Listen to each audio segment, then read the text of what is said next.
భారతదేశంలో ఉపగ్రహ ఆధారిత చివరి మైలు కనెక్టివిటీని వేగంగా ముందుకు తీసుకువెళ్లే అవకాశాలపై చర్చించేందుకు SpaceX Starlink business operations vice president Lauren Dreyer వారి సీనియర్ బృందాన్ని భారత ప్రభుత్వ కమ్యూనికేషన్ల శాఖ మంత్రి జ్యోతిరాదిత్య మాధవరావు సింధియా కలిశారు. ఈ విషయాన్ని ఎలాన్ మస్క్ ట్విట్టర్ ద్వారా వెల్లడించారు.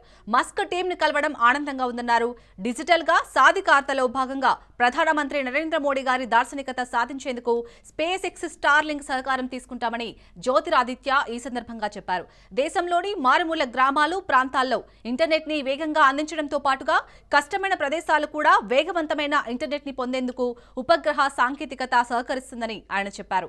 దేశంలోని చిట్ట చివరి ప్రజలకు సైతం ఇంటర్నెట్ కనెక్టివిటీ చేర్చడం, ప్రతి పౌరుడిని డిజిటల్ ప్రపంచంలో భాగస్వామిగా చేయొచ్చని తమకు నమ్మకం కలుగుతుందని మంత్రి చెప్పారు. మొత్తంగా భారత డిజిటల్ భవిష్యత్తును వేగవంతం చేసే కీలక పరిణామంగా స్పేస్ ఎక్స్ స్టార్లింక్ కేంద్ర ప్రభుత్వ భాగస్వామ్యమని చెప్పవచ్చు. దేశంలోని మారుమూల ప్రాంతాల వరకు ఉపగ్రహ ఆధారిత చివరి మైలు కనెక్టివిటీ విస్తరణపై జరిగిన ఈ చర్చలను ఎలాన్ మస్క్ స్వయంగా వెల్లడించడం వచ్చే రోజుల్లో ఏం జరగబోతుందన్న దానిపై క్లారిటీ తెస్తుంది.